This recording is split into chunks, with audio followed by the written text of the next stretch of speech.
मैं बार बार कहता हूं इस शब्द को कि यह आजादी मैं मानता नहीं हूं, क्योंकि इसका भारत के किसी डॉक्यूमेंट में जिक्र ही नहीं है कि भारत आजाद हुआ। लेकिन हमने दिल्ली से में जितने भी अंग्रेजों के मूर्तियां लगी हुई थी जगह जगह पे, उन तमाम मूर्तियों को इकट्ठा करके ओल्ड दिल्ली में एक जगह है जहां सब रखे हुए हैं। ये जॉर्ज फिफ्थ हैं, ये फोर्थ हैं, ये थर्ड है, सबकी मूर्तियां रखी हुई। तो फिर दिल्ली के अंदर अंग्रेज ज्यादा बड़े विलियन थे, ये अंग्रेजों से पहले जो मुगल यहां आए थे। आपने 57 सड़कें दिल्ली में ऐसी हैं जो औरंगजेब से शुरू होती हैं, शाहजहां तक जाती हैं, फिर सैफुद्दीन चली जाती हैं, फिर सफदर की तरफ चली जाती हैं, फिर अकबर रोड आता है, फिर शाहजहां आता है। आप पूरे दिल्ली में लगेगा कि आप दिल्ली में नहीं हैं बल्कि मुगल गार्डन में हैं। ये इतिहास की चीजें करेक्ट होनी चाहिए थी कि नहीं होनी चाहिए? तो किसने नहीं की और किसने नहीं होने दी और किसकी देखरेख में इनको बना के रखा गया? ये कैसे मुमकिन है कि आप अपने बच्चे को यह कहें कि बेटा दिल्ली जाना, अकबर रोड पे चाचा रहते हैं, तो वो आपसे कभी ये पूछे ही नहीं कि ये अकबर कौन था भाई, ये औरंगजेब कौन था।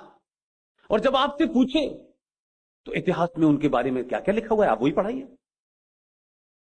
तो आपका कंट्रडिक्शन ये है कि जो लोग भारत में कन्वर्ट हो गए, जो तलवार के जोर पे कन्वर्ट हो गए, जो 2 रुपए किलो चावल के तौर पे कन्वर्ट हो गए, जिन्होंने जजिया देने से अपने मने करने के लिए उन्होंने कंप्रोमाइज कर लिया, ताज्जुब यह है कि वो तमाम सारे लोग जो वहां से आए थे उनमें से किसी का कोई वंशज यहां नहीं छूटा। लेकिन ये इस देश की क्लासिक एग्जाम्पल है कि जिन लोगों ने इस देश की सभ्यता को मिटाया वो रूल करने आते, कोई दिक्कत नहीं है, दुनिया गुलाम होती रही है।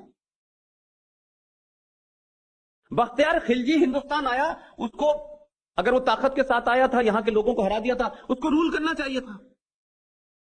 लेकिन बख्तियार खिलजी का नालंदा की लाइब्रेरी से क्या दुश्मनी थी जिसमें 3 महीने तक आग जलती रही और पूरी लाइब्रेरी जला दी उसने।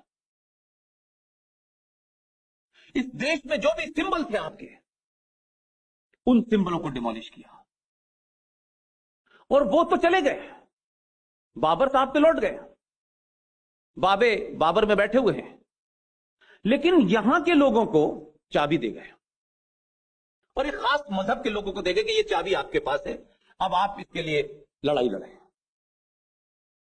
तो आप एक एक सड़क, एक एक चौराहे के लिए आपको 70-70 साल लग रहे हैं कि आप अपनी उस ग्लोरी को वापस ले आएं और ये जो पूरा 1000 साल का कालखंड था इसको कैसे हटाएं। अगर उनके बारे में बताना है तो फिर उनके बारे में भी बताओ जो 5000 साल पुराना इतिहास है हमारा, फिर उसके बारे में भी बताओ। ये मत बताओ कि 1947 में भारत आजाद हो गया था, उससे पहले भारत नहीं था। कुछ लोगों की अगर हम मान लें तो ऐसा लगता है कि 1947 में ही कुंभ शुरू हुआ था। ये नदी गंगा जैसे पूछते हैं, ये भी 47 में निकली थी। कुछ लोग इस तरीके का इंप्रेशन देने की कोशिश कर रहे हैं। लिहाजा इस देश की मान्यताएं, परंपराएं, मूल आदर्श जो भी थे उनको बड़े सिस्टमेटिकली समाप्त किया गया है। और आपका पूरा जो माजी है, जो इतिहास है, आपको पता ही नहीं चल रहा कि हम किसको अपना हीरो माने, अकबर को माने या महाराणा प्रताप को माने। हम गौरी के बारे में बात करें, गजनवी के बारे में बात करें, किसके बारे में बात करें? एक तर्क है उन्होंने लूटा, ये किया, ये किया, ये किया। एक तर्क उनको ग्लोरीफाई करने का है। तो जब आज किसी शहीद के नाम पे सड़क का नाम रखा जाता है तो मुझे लगता है कितना बड़ा मजाक है कि जो लोगों ने इस मुल्क के लिए जान दे रहे हैं, आज भी दे रहे हैं, अपना कर्तव्य करते हुए दे रहे हैं, उनके नाम से भी सड़क है, औरंगजेब के नाम से भी सड़क है। दोनों में कैसे एक भावना हो सकती है? जब तक मेरे दिमाग से उस पूरे दौर का लूट, प्लंडर, रेप जिन्होंने खुलेआम किया, जब तक वो इरेज नहीं होगा, मुझे अपने इतिहास पे गर्व कैसे होगा? मैं कैसे इस बात को कहूं कि मेरे पूर्वज ये थे, मेरे पूर्वजों ने ये किया, लेकिन वो नहीं है। इसलिए आप गलती से एक नाम बदलते हैं तो इस देश में मौलाना अबुल कलाम आजाद के माध्यम से जिन लोगों को इस देश का इतिहास लिखने, इस देश की शिक्षा पद्धति को बनाने का जिम्मा दिया गया, उन लोगों ने वही बातें लिखी हैं। अब आप उनको चैलेंज नहीं कर सकते, क्योंकि बहुत सारे लोग ऐसे थे, उसमें एक मोहतरमा है जो अपना बायोडाटा जेएनयू को नहीं दे रही आजकल। वो खुद कहती हैं कि मैं बहुत सारी बातें जानने के लिए इंग्लैंड गई थी भारत के बारे में। हमारा कंट्राडिक्शन जो है वो कोई और दूर नहीं करेगा, ये इस दौर में जो कम्युनिकेशन का फ्लो है ये दूर कर देगा। इसलिए आप जीडी बख्शी को भी सुनती हैं, आरएसएन को भी सुनते हैं, सुशील पंडित को भी सुनते हैं, गौरव आर्या को भी सुनते हैं। ये लोग किसी एजेंडे के तहत कोई काम नहीं कर रहे, इनका सत्ता और व्यवस्था से कोई लेना देना नहीं है। सत्ता अपना काम करे, लेकिन मैं इस नतीजे पर पहुंचा हूं कि क्या वजह है कि इनकी लोग ज्यादा सुन रहे हैं आजकल, क्योंकि आज जो लोग सुन रहे हैं वो वेरीफाई करते हैं। पंडित जी ने क्या कहा, जीडी बख्शी ने क्या कहा, आरएसएस ने क्या कहा, और जब उनको लगता है कि जो ये बात कह रहे हैं वो तो गूगल पे मौजूद है, और गूगल तो आरएसएस ने बनाया नहीं है। मैं इसलिए कहता हूं कि ये किताब है, आप सबके दौर में आई होगी, इंडिया विंस फ्रीडम। ये देश के पहले शिक्षा मंत्री ने लिखी है। इसकी सच्चाई पता है आपको? इसकी सच्चाई यह है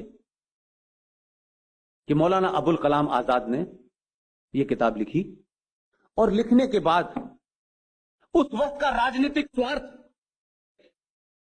और पॉलिटिकल कंपल्शन क्या था कि जिस आदमी को कांग्रेस ने सेकुलरिज्म का एपिटोम बना करके घुमाया, जिसके बारे में मोहम्मद अली जिन्ना ने कहा Maulana Azad is a show boy of Congress party,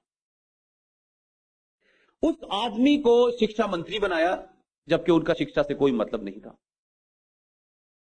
उन्होंने जब यह किताब लिखी तो किताब लिखने के बाद जो सच्चाई थी किताब में, उस 30 पन्नों को लिखा और किताब पब्लिश हो गई, और उसके बाद यह कहा कि जब मैं इस दुनिया से रुखसत हो जाऊं तब ये 30 पन्ने छाप देना। जो शिक्षा मंत्री अपने रहते हुए, अपने राजनीतिक स्वार्थों के चलते, अपने पॉलिटिकल एम्बिशंस को पूरा करने के लिए अगर कुछ उसके मन में था भी तो उसने लिखा तो, लेकिन यह कहा मेरे मरने के 30 साल बाद छापना, ताकि मेरी हड्डियां न मिले, कहीं कांग्रेसी खोद के मार डालेंगे मुझे। 1988 में वो 30 पन्ने जोड़ करके ये किताब दोबारा से आ गई है। तब पता चलेगा कि देश के महान secular, epitome of the secularism, वो नेहरू जी के बारे में क्या कहते थे। और कुल मिलाकर के इसका निष्कर्ष इतना ही है कि उन्होंने कहा कि Jinnah was right and Nehru was wrong. लेकिन ये अपने सामने कहते तो कुर्सी से उतर जाते हैं। अब इस किताब को भी लोग नहीं पढ़ना चाहते हैं, इसके 30 पन्ने पढ़ लीजिए। ये किताब मार्केट में ओरिएंटल पब्लिकेशन वालों की है, लेकिन अब अवेलेबल है कि नहीं मैं नहीं जानता, लेकिन ऐसी किताबें मेरे पास जरूर मिल जाती हैं। इसी तरीके से अलीगढ़ मुस्लिम यूनिवर्सिटी के एक स्टूडेंट रहे हैं खलीकुज़्ज़मान, जो मुस्लिम लीग के बड़े नेता थे, उन्होंने भी किताब लिखी। वो किताब अब भारत में मिलती नहीं, पाकिस्तान में मिली थी मुझे। उस किताब का नाम था पाथवे टू पाकिस्तान। उस किताब में पूरा चैप्टर दिया हुआ है, और उसका क्रक्स इतना ही है कि अगर अलीगढ़ मुस्लिम विश्वविद्यालय न होता तो हमारे ख्वाबों का पाकिस्तान हमें कभी न मिल पाता। जो मुस्लिम लीग का गढ़ था, जो टू नेशन थ्योरी का जनक था, वो अलीगढ़ मुस्लिम यूनिवर्सिटी आज आपसे, जो भारत के पार्लियामेंट के एक्ट से बनी है, जिसको यूजीसी पैसा देती है, सेंट्रल गवर्नमेंट की ग्रांट से चलता है, उस पर डिबेट हो रही है कि अलीगढ़ मुस्लिम विश्वविद्यालय इज ए माइनॉरिटी इंस्टीट्यूशन।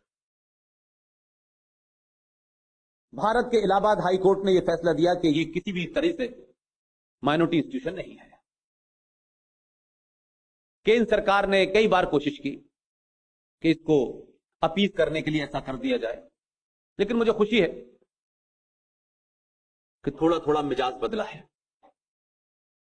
क्योंकि आप नहीं रहे जो 2014 से पहले थे। आप बदले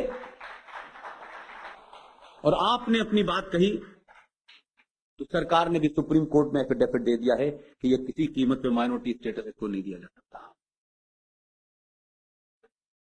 लेकिन ताज्जुब यह है कि जयराम रमेश की लेटेस्ट किताब आई है, पीएन हक्सर एंड इंदिरा गांधी। उसके पेज नंबर 252 के ऊपर इंदिरा गांधी 71 में इसको माइनॉरिटी का इंस्टीट्यूशन का दर्जा देना चाहती थी। पीएन हक्सर उस जमाने के वन ऑफ द पावरफुल, बहुत ही इंटेलिजेंट टॉप ब्यूरोक्रेट हुआ करते थे, और इंदिरा गांधी और पीएन हक्सर के बीच का जो रिश्ता था कि पीएन हक्सर उनको इंदू कहकर बुलाते थे। इंदिरा गांधी ने जब 71 में यह कहा कि हक्सर साहब मैं इसको माइनॉरिटी का इंस्टीट्यूशन देना चाहती हूं, स्टेटस देना चाहती हूं, पीएन हक्सर ने अपनी जो किताब जयराम रमेश की है उसमें पेज नंबर 252 पे 2 पन्ने लिखे हैं, लीगली कॉन्स्टिट्यूशनली तरीके से बताया है कि मैडम आप इसको नहीं दे सकती। इंदिरा गांधी ने उसके बाद इसको ठंडे बस्ते में डाल दिया। आज उनके वारिस अपने मैनिफेस्टो में कहते हैं कि हम इसे माइनॉरिटी का इंस्टीट्यूशन का दर्जा देंगे। हमारे यहां चीजों को अपील करने का, पॉलिटिक्स में बने रहने के लिए कुछ भी कर दो, यानी दलित फिर उसमें एक महादलित भी ढूंढ लो वोट के लिए, ओबीसी उसमें भी एक और ढूंढ लो, मतलब अब कोई चीज बची नहीं है कि आप जो भी आता है वो इस सनातन संस्कृति के मानने वालों को बांटता है, लेकिन जो 72 फिरकों में इस्लाम के लोग हैं उन्हें कोई नहीं बांट पाता है, कि उनको बांटने में डर लगता है। उनसे कोई नहीं कहता है कि अहले हदीस वाले अलग हैं, अहमदिया अलग हैं, शिया अलग हैं, उनसे कोई नहीं कह पाता है।